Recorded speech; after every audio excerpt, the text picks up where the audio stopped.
Hello friends, welcome to our channel. Students, आज हम class 12 senior secondary business studies का paper solve करेंगे। Part 2 solve करेंगे objective questions का of set B.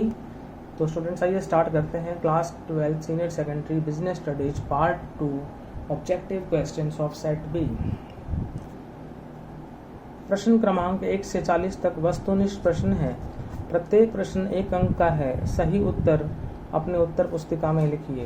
Question number 1, एक प्रबंधक उद्देश्यों को कैसे प्राप्त करना चाहता है? करेक्ट आंसर होगा कुशलता एवं प्रभावपूर्णता से। ऑप्शन सी राइट है। क्वेश्चन नंबर 2, व्यावसायिक संदर्भ में अनुसंधान का अभिप्राय निम्न में से किससे है? ए, नए उत्पादों की खोज, बी, नए बाजारों की खोज, सी, वितरण की नई विधियों की खोज और डी, उपरोक्त सभी। तो स्टूडेंट्स का करेक्ट आंसर है डी, उपरोक्त सभी। अब चलते हैं क्वेश्चन 3 की तरफ। निम्न में से किसके लिए शिक्षण एवं प्रशिक्षण की औपचारिक व्यवस्था की गई है?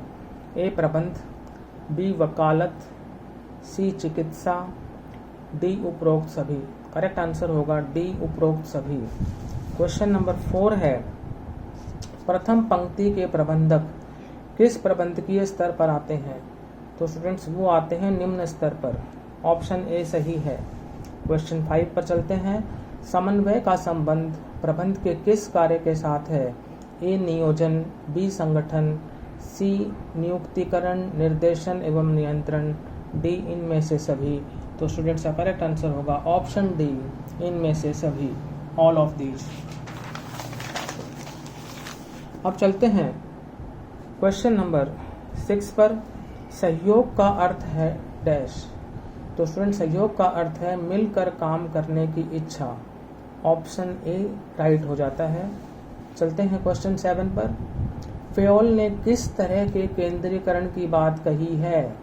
तो स्टूडेंट्स, फेयोल ने प्रभावपूर्ण केंद्रीकरण की बात कही है। सी ऑप्शन जो है वो हमारा सही है।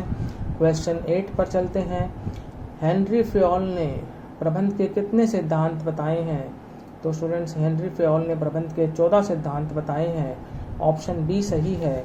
नाउ क्वेश्चन नंबर 9, काम को सस्ते एवं कुशलतम ढंग से करने की बात निम्न में से किस प्रबंध में कही गई है?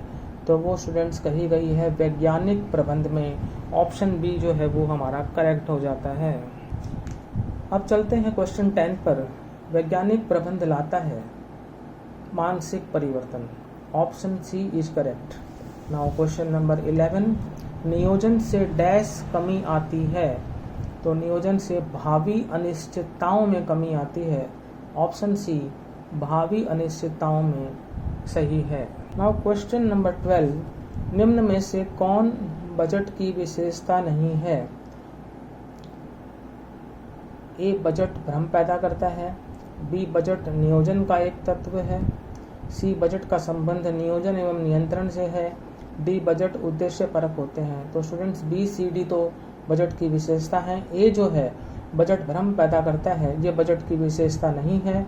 तो ऑप्शन ए यहाँ पर करेक्ट आंसर है। नाउ क्वेश्चन नंबर 13, निम्न में से कौन सा नियोजन का तत्व नहीं है? ए, नियम, बी, कार्यक्रम, सी, उद्देश्य और डी, नियुक्तिकरण। तो स्टूडेंट्स, ए, बी, सी तो जो है वो नियोजन के तत्व हैं। डी, नियुक्तिकरण जो है वो नियोजन का तत्व नहीं है। ऑप्शन डी यहाँ पर हमारा आंसर हो जाता है। चलते हैं क्वेश्चन 14 पर। नियोजन एक प्रक्रिया है। तो स्टूडेंट्स, नियोजन जो है वो एक निरंतर प्रक्रिया है, कंटिन्यूअस प्रोसेस है। ऑप्शन बी सही है। नाउ क्वेश्चन 15, नियम डैश विवरण होते हैं? तो स्टूडेंट्स, नियम जो है वो विशेष विवरण होते हैं। ए ऑप्शन विशेष जो है वो सही है। अब चलते हैं क्वेश्चन 16 पर।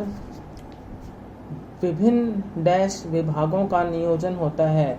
विभिन्न परस्पर आश्रित। ऑप्शन सी हो जाएगा, विभिन्न परस्पर आश्रित विभागों का नियोजन होता है, mutually independent. Option C right.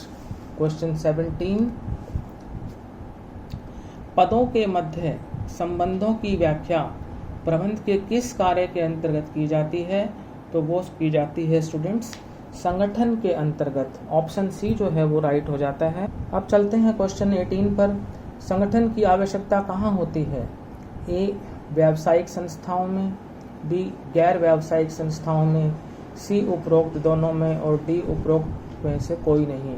तो स्टूडेंट्स करेक्ट आंसर होगा ऑप्शन सी उपरोक्त दोनों में, यानी ए व्यावसायिक संस्थाओं में और बी गैर व्यावसायिक संस्थाओं में।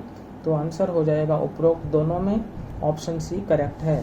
नाउ क्वेश्चन नंबर 19, डैश संगठन अधिक स्थिर होता है? तो स्टूडेंट्स जो औपचारिक संगठन होता है वो ज़्यादा स्थिर होता है, फॉर्मल जो ऑर्गेनाइजेशन होती है वो मोर स्टेबल होती है। तो ए ऑप्शन औपचारिक सही है। चलते हैं 20th पर। संगठन संरचना के कितने प्रमापित प्रारूप हैं? तो स्टूडेंट संगठन संरचना के 4 प्रमापित प्रारूप हैं। How many standardised forms of organisation structure are there? 4। Option C correct. Now question 21, प्रबंधकीय पद की कुंजी किसे कहते हैं? तो अधिकार को कहते हैं, B option right. Now question 22, भारार्पण के विस्तृत रूप को कहते हैं? विकेंद्रीकरण यानी डिसेंट्रलाइजेशन, ऑप्शन सी करेक्ट है। क्वेश्चन नंबर 23, नियुक्तिकरण प्रबंध प्रक्रिया का डैश चरण है?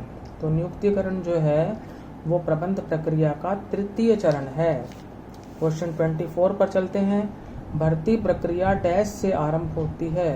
तो कर्मचारियों की मांग से प्रारंभ होती है। भर्ती प्रक्रिया जो है वो कर्मचारियों की मांग से प्रारंभ होती है, ऑप्शन सी कर्मचारियों की मांग सही है। क्वेश्चन 25, चयन किस तरह की प्रक्रिया है? तो चयन जो है वो नकारात्मक प्रक्रिया है, नेगेटिव, ऑप्शन बी जो है वो सही है। अब चलते हैं क्वेश्चन 26 पर। प्रशिक्षण शब्द को डैश के साथ जोड़ा जाता है? प्रशिक्षण शब्द को पर्यवेक्षकों व श्रमिकों के साथ जोड़ा जाता है, ऑप्शन डी सही है। क्वेश्चन 27, निर्देशन प्रबंध प्रक्रिया का डैश चरण है? Direction is the dash stage of management process? तो ये है 4th स्टेज यानी 4था चरण, ऑप्शन डी सही है। क्वेश्चन 28 पर चलते हैं। पर्यवेक्षण में पर्यवेक्षक व अधीनस्थों के मध्य डैश संबंध होता है? वो संबंध होता है आमने सामने का, face to face, option C right.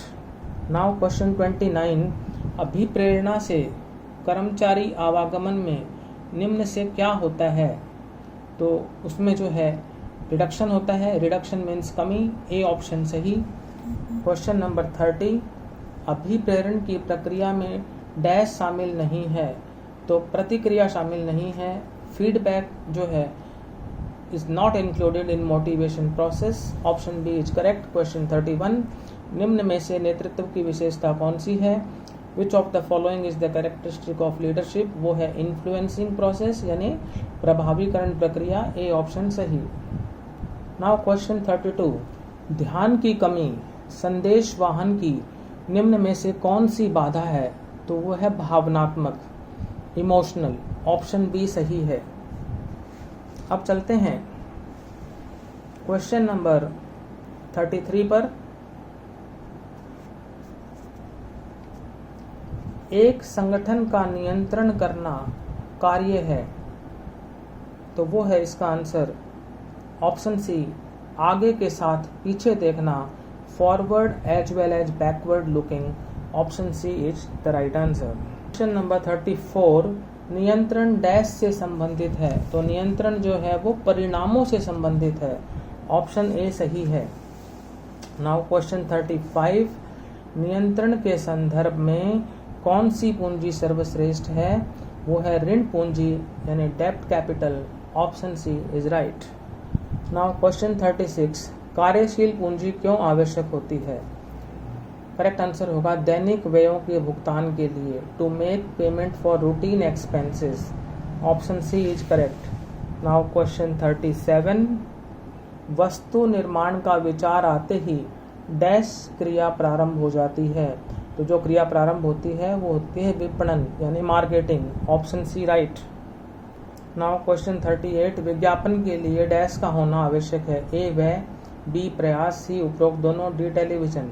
तो करेक्ट आंसर होगा ऑप्शन सी उपरोक्त दोनों, यानी ए व्यय और बी प्रयास।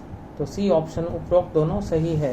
क्वेश्चन 39, डैश में संदेहों का तुरंत समाधान होता है, वो है व्यक्तिगत विक्रय यानी personal selling.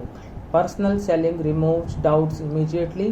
B option is correct, व्यक्तिगत विक्रय यानी पर्सनल सेलिंग। नाउ क्वेश्चन 14, निम्न में से विक्रय संवर्धन कौन सी है? ए छूट, बी कटौती, सी उत्पाद संयोग, डी उपरोक्त सभी। करेक्ट आंसर है डी उपरोक्त सभी। तो स्टूडेंट्स, आज हमने क्लास 12 बिजनेस स्टडीज का सेट बी सॉल्व किया। यदि आपको वीडियो अच्छा लगा तो इसे लाइक करें, शेयर करें और हमारे चैनल को सब्सक्राइब करें। Thank you.